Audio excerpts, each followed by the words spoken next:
आज हम जिस टॉपिक को डिस्कस करने जा रहे हैं वो है आपके पास electric field intensity on the axis of ring. एक रिंग के एक्सेस में अगर हम इलेक्ट्रिक फील्ड इंटेंसिटी निकालें तो उसका एक्सप्रेशन कितना आता है। तो हम डिस्कस करते हैं यहाँ पे रिंग के आपके पास electric field intensity E on the axis of the ring. Clear. तो इसके लिए हमने एक रिंग एज्यूम करा। ये आपके पास एक रिंग है जिसकी रेडियस हमने एज्यूम कर लिया आपके पास स्मॉल ए, और ये ओ इस रिंग का सेंटर है। क्लियर। अगर हम इस रिंग को क्यू चार्ज देते हैं पॉजिटिव, तो ये क्यू चार्ज इस रिंग के सरकम जो आपके पास सरकमफ्रेंस है, इस सरकमफ्रेंस पर यूनिफॉर्मली डिस्ट्रीब्यूट हो जाएगा। क्लियर। तो ये आपके पास चार्ज इस रिंग के सरकमफ्रेंस पर यूनिफॉर्मली डिस्ट्रीब्यूट हो गया। हमें इलेक्ट्रिक फील्ड इंटेंसिटी निकालना है रिंग के एक्सेस में। तो इस रिंग के सेंटर से एक्स डिस्टेंस पर आपने एक पॉइंट ले लिया P। इस P पॉइंट पर आपको निकालना है इलेक्ट्रिक फील्ड इंटेंसिटी। क्लियर। तो इस पूरी रिंग के कारण इस P पॉइंट पर इलेक्ट्रिक फील्ड इंटेंसिटी निकालने के लिए हम रिंग को छोटे छोटे एलिमेंट्स में डिवाइड कर देंगे। हमने रिंग का एक स्मॉल एलिमेंट ये ले लिया, ये सपोज आपका स्मॉल एलिमेंट है dl। तो dl आपके पास रिंग का एक स्मॉल एलिमेंट है। इस एलिमेंट के कारण इस P पॉइंट पर हम निकालें इलेक्ट्रिक फील्ड इंटेंसिटी, तो आप क्योंकि रिंग पर पॉजिटिव चार्ज है, सपोज इस dl एलिमेंट के कारण इस P पॉइंट पर अगर इलेक्ट्रिक फील्ड इंटेंसिटी dE है तो इसकी डायरेक्शन इस dl से इसकी ओर होगी आपके पास, क्योंकि रिंग पर क्या है पॉजिटिव चार्ज। और अगर आपके पास सोर्स चार्ज अगर पॉजिटिव हो तो जिस पॉइंट पर आपको इलेक्ट्रिक फील्ड इंटेंसिटी निकालनी हो उस पॉइंट पर इलेक्ट्रिक फील्ड की डायरेक्शन जो होगी सोर्स से आपके पास टेस्ट चार्ज की ओर होती है, जिस पॉइंट पर आपको निकालना होता है। क्लियर। तो इस dl एलिमेंट के कारण इस P पॉइंट पर जो इलेक्ट्रिक फील्ड इंटेंसिटी होगी उसकी डायरेक्शन आपके पास कुछ इस तरह से होगी। क्लियर हो गया। सपोज ये डिस्टेंस आपके पास r है। क्लियर। अब जैसे हमने ये dl एलिमेंट लिया, हमने अब क्योंकि रिंग में इस dl एलिमेंट के ऑपोजिट दूसरा एलिमेंट लिया, तो इसके ऑपोजिट हमने इस तरफ एक दूसरा एलिमेंट लिया सेम लेंथ का dl। क्लियर। तो इस dl एलिमेंट के कारण भी इस P पॉइंट पर जो इलेक्ट्रिक फील्ड इंटेंसिटी होगा वो भी कुछ इस तरह का आएगा आपके पास। क्लियर। अब ये a है, ये डिस्टेंस हमने x एज्यूम कर लिया, तो इस r की वैल्यू पाइथागोरस थ्योरम की हेल्प से होगी आपके पास √a² + x²। क्लियर। अब क्योंकि हमने एलिमेंट दूसरे एलिमेंट की लेंथ भी सेम ली है dl, तो ये भी आपके पास क्या है रेडियस a, ये भी x, तो ये भी आपके पास क्या होगा r। तो इसलिए दोनों सेम लेंथ के एलिमेंट के कारण इस P पॉइंट पर जो इलेक्ट्रिक फील्ड इंटेंसिटी होगा वो सेम होगा dE। अगर इस रिंग में चार्ज यूनिफॉर्मली डिस्ट्रीब्यूट है और दोनों एलिमेंट की लेंथ अगर हमने सेम ली है dl, तो दोनों के कारण इस P पॉइंट पर जो इलेक्ट्रिक फील्ड इंटेंसिटी है दोनों के कारण आपके पास सेम होगा dE। क्लियर। क्योंकि चार्ज भी आपका यूनिफॉर्मली डिस्ट्रीब्यूट है, एलिमेंट की लेंथ भी सेम है और डिस्टेंस भी सेम है, इसलिए दोनों एलिमेंट के कारण P पॉइंट पर इलेक्ट्रिक फील्ड इंटेंसिटी सेम होगा। क्लियर। अब हमने इस जो एक्सेस वाली लाइन है इसको अगर हम और आगे बढ़ा दें, तो अगर आपके पास ये एंगल को हम थीटा एज्यूम करें, तो आपके पास वर्टिकली अपोजिट एंगल के रूल से ये एंगल भी आपके पास थीटा होगा। क्लियर। अब जितना एंगल ये थीटा है तो ये एंगल भी आपके पास थीटा होगा, तो ये एंगल भी आपके पास थीटा। क्लियर हो गया। क्योंकि आपके पास दोनों आपके पास क्या हो गए सिमिलर ट्राइंगल हो गए, लेंथ बेस भी और परपेंडिकुलर हाइपोटेन्यूज ये तीनों दोनों ट्राइंगल का सेम है, इसलिए जो एंगल ये होगा वो एंगल आपके पास ये भी होगा। क्लियर। अब इस इलेक्ट्रिक फील्ड इंटेंसिटी जो है इस P पॉइंट पर, इसको हम 2 कंपोनेंट में डिवाइड कर सकते हैं। एक कंपोनेंट आ जाएगा DE का, ये हॉरिजॉन्टल हो गई, यहां से थीटा एंगल बन रहा है, तो इस DE का इसके अलोंग कंपोनेंट हो जाएगा DE cos थीटा। क्लियर। दूसरा इस इलेक्ट्रिक फील्ड का वर्टिकल कंपोनेंट क्या आ जाएगा इस P पॉइंट से इस तरफ को वर्टिकल, यानी ये आपके पास इससे क्या होगा 90। तो इस DE का जो वर्टिकल कंपोनेंट हो जाएगा वो हो जाएगा DE sin थीटा। क्लियर। तो इस DE जो आपके पास इलेक्ट्रिक फील्ड इंटेंसिटी है इस dl एलिमेंट के कारण इस P पॉइंट पर, इसको हमने 2 कंपोनेंट में रिजॉल्व कर दिया। फर्स्ट हॉरिजॉन्टल के along DE cos theta horizontal component, और इसके वर्टिकल कंपोनेंट हो गया D sine theta. Clear. Similarly इस डीएल एलिमेंट के कारण भी जो यहाँ पे इलेक्ट्रिक फील्ड इंटेंसिटी है इसको भी हम टू कंपोनेंट्स में डिवाइड कर देंगे। एक आपका ये हॉरिजॉन्टल के अलाउंग ये आ जाएगा dE cos theta, same dE cos theta. Clear. और इसी इलेक्ट्रिक फील्ड का वर्टिकल कंपोनेंट आ जाएगा इस तरफ को डीई साइन थीटा। ये जो वर्टिकल कंपोनेंट है वो इसके परपेंडिकुलर है। क्लियर। तो इन दोनों एलिमेंट के कारण इस पी पॉइंट पे जो इलेक्ट्रिक फील्ड इंटेंसिटी है डीई, इनको हम अगर हम कंपोनेंट में रिजॉल्व करें तो हम यहाँ पे देखते हैं कि इन दोनों इलेक्ट्रिक फील्ड का जो वर्टिकल कंपोनेंट है डीई साइन थीटा और डी साइन थीटा, दोनों का ये इन दोनों का मैग्नीट्यूड आपके पास यहाँ पे सेम रहेगा और डायरेक्शन क्या है आपके पास जस्ट ऑपोजिट। तो ये दोनों एक दूसरे क्या कर देंगे कैंसिल आउट। तो यहाँ पे सिर्फ दोनों का जो हॉरिजॉन्टल कंपोनेंट है वो आपके पास एक ही साइड को है। क्लियर हो गया। तो अब देखिए हम इसको कैसे प्रूव करते हैं। सबसे पहले हम निकालेंगे इस जो रिंग है इस रिंग के यूनिट लेंथ पर कितना चार्ज है। तो उसको हम लिखते हैं linear charge density, linear charge density. अब देखिए लीनियर चार्ज डेंसिटी को हम रिप्रेजेंट करते हैं लैम्डा से।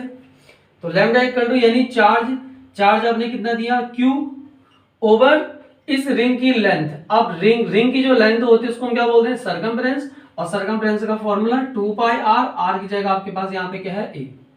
क्लियर। तो ये आ गया आपके पास इस वायर के यूनिट लेंथ पर कितना चार्ज होगा। तो यूनिट लेंथ पर जो चार्ज होगा वो Q/2 पाई a। क्लियर। अब सपोज इस जो डीएल एलिमेंट है इस डीएल एलिमेंट पर आपके पास चार्ज कितना है dq। तो इस dq चार्ज को अगर हम निकालें इस पे कितना चार्ज होगा, तो charge on the element dq।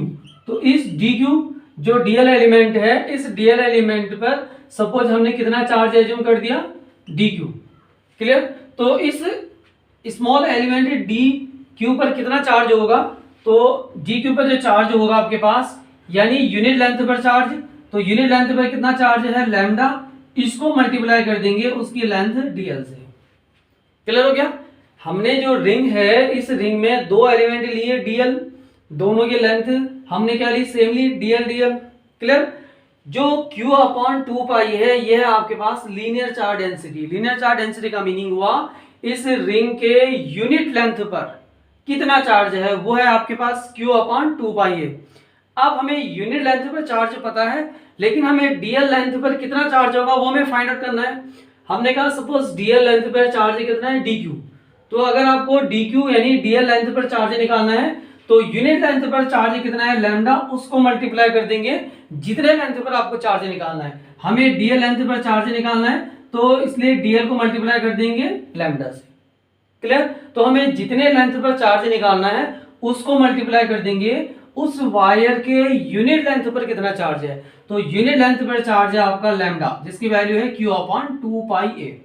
तो यहां पर अगर हम लैम्डा की वैल्यू पुट करें तो Q/2 pi a multiply DL. तो ये जो टर्म्स है ये आपके पास दिखा रहा है कि इस डीएल एलिमेंट पर कितना चार्ज होगा। क्लियर। अगर देखो अगर हम पूरे रिंग के लिए निकालें पूरे रिंग पर कितना चार्ज दे रखा आपने Q।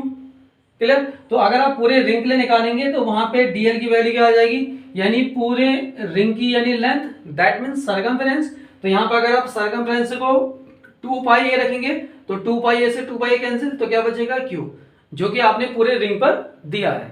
क्लियर। तो ये टर्म से रिप्रेजेंट कर रहा है सिर्फ इस डीएल एलिमेंट पर कितना चार्ज है। क्लियर। अब इस डीएल एलिमेंट के कारण इस पी पॉइंट पर कितना इलेक्ट्रिक फील्ड इंटेंसिटी होगा, तो इलेक्ट्रिक फील्ड इंटेंसिटी यानी dE due to dl element at point P. इस पी पॉइंट पर डीएल एलिमेंट के कारण इलेक्ट्रिक फील्ड इंटेंसिटी डी कितना होगा। अब एक पॉइंट चार्ज के कारण कितना इलेक्ट्रिक फील्ड इंटेंसिटी होता है dq equal to 1/4 pi epsilon naught. Charge इस डीएल पे कितना चार्ज हमने एज्यूम कर रखा dq। तो dq अपॉन डिस्टेंस का स्क्वायर, तो डीएल से पी की डिस्टेंस कितनी है आर, तो आर स्क्वायर। क्लियर? तो 1/4πε0 d q over are square. अब ये जो डी क्यू है इसकी वैल्यू पुट कर दीजिए, तो डी क्यू की वैल्यू है आपके पास क्यू डीएल ओवर 2πa, ये आपके पास इसकी वैल्यू पुट हो गई। क्लियर? अब निकालें कि इस P पॉइंट पर टोटल इलेक्ट्रिक फील्ड इंटेंसिटी कितना होगा। क्लियर? तो ये तो आपके पास D की वैल्यू आ गई। अब आप देख रहे हैं कि इस पूरे रिंग को अगर हम स्मॉल एलिमेंट में डिवाइड करेंगे तो रिंग में हर एलिमेंट के ऑपोजिट कोई ना कोई एलिमेंट आपको मिलेगा। जैसे इस एलिमेंट के ऑपोजिट हमने दूसरा एलिमेंट लिया डीएल, दोनों के कारण इस P पॉइंट पर जो इलेक्ट्रिक फील्ड इंटेंसिटी है उस इलेक्ट्रिक फील्ड को अगर हम कंपोनेंट में रिजॉल्व करते हैं तो दोनों के वर्टिकल कंपोनेंट एक दूसरे को कैंसिल आउट कर रहे हैं, लेकिन दोनों के जो हॉरिजॉन्टल कंपोनेंट है वो आपके पास ऐड हो रहे हैं। तो उसी तरह से अगर हम रिंग में देखें तो रिंग में हर एलिमेंट के अपोजिट दूसरा एलिमेंट मिलेगा। अगर आप यहाँ पे कोई एलिमेंट कट करते हैं तो इसके अपोजिट एलिमेंट आपको यहाँ मिलेगा, इसके अपोजिट एलिमेंट आपको यहाँ पे मिलेगा, इसके अपोजिट एलिमेंट आपके पास यहाँ पे मिलेगा। इस तरह से पूरे रिंग में हर एलिमेंट के अपोजिट दूसरा एलिमेंट मिलेगा। तो अगर आप इस पूरे रिंग के कारण इस P पॉइंट पर अगर आप इलेक्ट्रिक फील्ड इंटेंसिटी निकालेंगे तो उन सभी जो इलेक्ट्रिक फील्ड है उनका वर्टिकल कंपोनेंट एक दूसरे को कैंसिल आउट कर देंगे। इस तरह से जैसे किसी एलिमेंट का ये वर्टिकल कंपोनेंट इसको ये वाला कैंसिल आउट करेगा, इस वाले को आपके पास ये वाला कैंसिल आउट करेगा, इस वाले को आपके पास ये वाला कैंसिल आउट करेगा। ठीक है, इस तरह से बाकी का भी। लेकिन इन सारे एलिमेंटों का जो जितने भी एलिमेंट हैं इन सब एलिमेंट का जो हॉरिजॉन्टल कंपोनेंट है वो हमेशा कहां को रहेगा, ऊपर को ही रहेगा। यानी सभी एलिमेंट का हॉरिजॉन्टल कंपोनेंट ऐड हो जाएंगे और जिनकी वैल्यू क्या होगी, डीई कॉस थीटा। ये तो एक एलिमेंट का हॉरिजॉन्टल कंपोनेंट है। अगर सपोज इसमें 50 एलिमेंट्स हैं तो 50 के 50 एलिमेंट्स का हॉरिजॉन्टल कंपोनेंट की वैल्यू क्या होगी, डीई कॉस थीटा। अगर हम सभी एलिमेंट को सेम लेंथ का लेते हैं, कितने का, डीएल का, अगर लेंथ सेम है तो डिस्टेंस भी सेम रहेगी और चार्ज भी आपके पास क्या रहेगा, सेम रहेगा। तो इसलिए सभी एलिमेंट का इस P पॉइंट पर जो नेट इलेक्ट्रिक फील्ड होगा या पूरे रिंग के कारण इस P पॉइंट पर जो नेट इलेक्ट्रिक फील्ड इंटेंसिटी होगा वो सभी कंपोनेंट जो हॉरिजॉन्टल है उनको अगर आप ऐड कर देंगे तो उसके इक्वल होगा। क्लियर? तो इस P पॉइंट पर अगर हम नेट इलेक्ट्रिक फील्ड इंटेंसिटी निकालें, नेट इलेक्ट्रिक फील्ड इंटेंसिटी निकालें अगर हम, तो net E due to whole ring, तो पूरे रिंग के कारण जो नेट इलेक्ट्रिक फील्ड इंटेंसिटी आएगा E, उसको हम क्या कर सकते हैं, समीशन कर देंगे।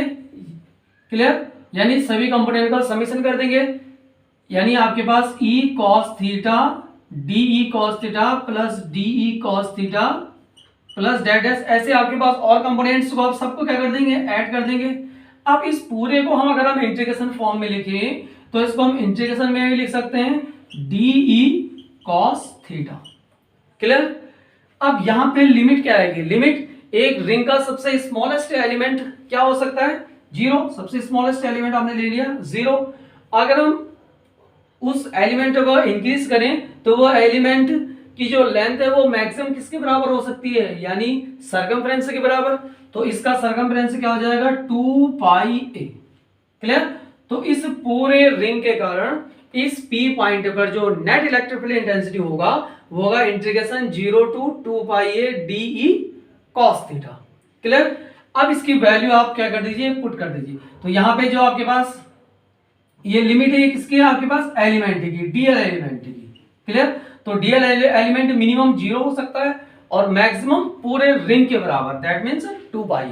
अब इसकी वैल्यू पुट कर दें, तो अगर हम इसकी वैल्यू पुट करें डी की वैल्यू हमने निकाल दी 1/4πε0 Q dl over are square into 2πa। Clear? और cos थीटा की वैल्यू अगर आप यहां से निकालें ट्राइंगल से तो cos theta equal to base upon hypotenuse, तो बेस हो गया आपके पास ये बेस हो गया, थीटा एंगल यहां है तो बेस, ये आपके पास परपेंडिकुलर, ये हाइपोटेनियस, तो बेस x और हाइपोटेनियस r, तो इसकी वैल्यू आ जाएगी x ओवर r, और ये आपके पास integration e, clear, 0 to 2 pi a। अब इसमें अगर हम इंटीग्रेशन करें तो इसमें देखिए जो कांस्टेंट क्वांटिटी है 1/4 पाई एप्सिलॉन कांस्टेंट है, q भी कांस्टेंट है, r square 2 pi a x over r, सिर्फ इसमें जो वेरिएबल है वो है आपके पास dl, जिसकी आपके पास लिमिट है, क्लियर, बाकी सारी क्वांटिटी कांस्टेंट है, तो इस पूरी क्वांटिटी को आप बाहर निकाल देंगे, तो 1/4 pi epsilon naught q over 2 pi a, और r स्क्वायर r हो जाएगा आपके पास r क्यूब, इंटीग्रेशन आपके पास 0 टू 2 पाई a इंटू यहां पर हो जाएगा आपके पास dl, क्लियर, तो 1/4 pi epsilon q over 2 pi a, तो 1/4 pi epsilon naught q over 2 pi a 1/r cube. अब इंटीग्रेशन dl का मीनिंग हो गया आपके पास, जैसे आपके पास फॉर्मूला है integration dx equal to x, तो वैसे इंटीग्रेशन dl क्या हो जाएगा आपके पास l, क्लियर, तो आप यहां पे लिमिट लगा देंगे 0 से लेकर 2 पाई a, क्लियर हो गया, इंटीग्रेशन ये हो गया आपके पास, इसको हम पढ़ते हैं इंटीग्रेशन 1dx, तो इंटीग्रेशन 1dx क्या होता है x, या यहां पे हो जाएगा integration 1dl equal to l, x की पावर n वाला अगर हम फॉर्मूला यूज करते हैं, ठीक है, तो 1/4 pi epsilon naught q over 2 pi a 1/, अब जो r है उसकी वैल्यू को अगर हम देखें, r की वैल्यू है a square plus x square की पावर 1/2, तो a square plus x square की पावर 1/2, और ये क्यूब भी है तो क्या हो जाएगा 3/2, क्लियर। अब इसमें अगर हम लिमिट पुट करें तो l की जगह 2 pi a, upper limit 2 pi a minus lower limit क्या है 0, क्लियर, तो यहां से फाइनली आ जाएगा 2 पाई a। अब 2 पाई a से आपके पास 2 पाई a कैंसिल, ये टर्म्स आपका ऊपर है, ठीक है, ये टर्म्स आपका ऊपर है, तो 2 pi a minus 0, clear, 2 pi a से 2 पाई a कैंसिल, तो फाइनली e जो आ गया आपके पास 1/4 pi epsilon naught q over a square plus x square की पावर 3/2, क्लियर, ये हो गया।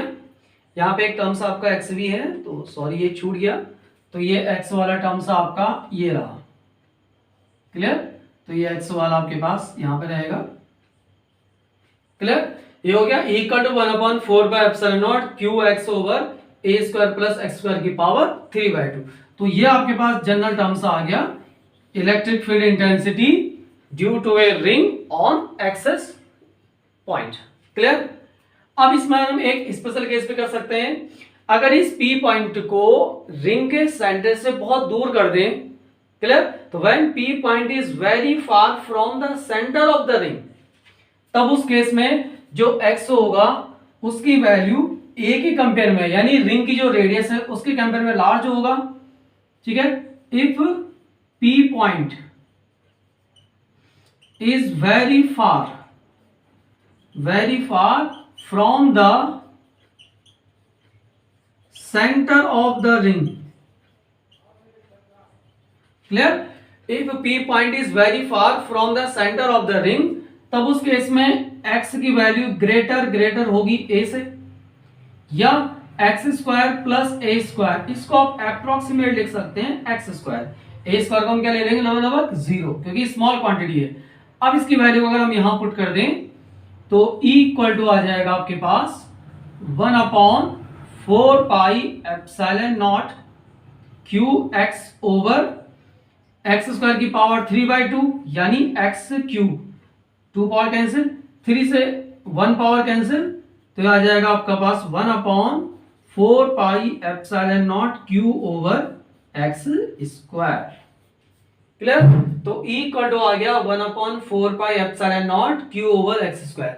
अब इस एक्सप्रेशन को अगर आप ध्यान से देखें तो ये इलेक्ट्रिकल इंटेंसिटी है एक पॉइंट चार्जेस के कारण, यानी अगर एक कोई पॉइंट चार्ज Q है तो इससे r डिस्टेंस पर जो इलेक्ट्रिक फील्ड इंटेंसिटी होगा उसका एक्सप्रेशन यही होता है आपके पास 1/4πε0 Q ओवर एक्स स्क्वायर। इसका मतलब हुआ कि जब P पॉइंट को रिंग के सेंटर से बहुत दूर ले जाते हैं उस केस में ये जो रिंग है ये एक पॉइंट चार्ज की तरह बिहेव करेगा, यानी पूरा रिंग का जो चार्ज है वो ऐसा एज्यूम होगा कि पूरे चार्ज इस O पॉइंट पर कंसंट्रेट है, यानी पूरा रिंग एक पॉइंट चार्ज की तरह बिहेव करेगा अगर इस P पॉइंट को रिंग के सेंटर से बहुत दूर कर दें।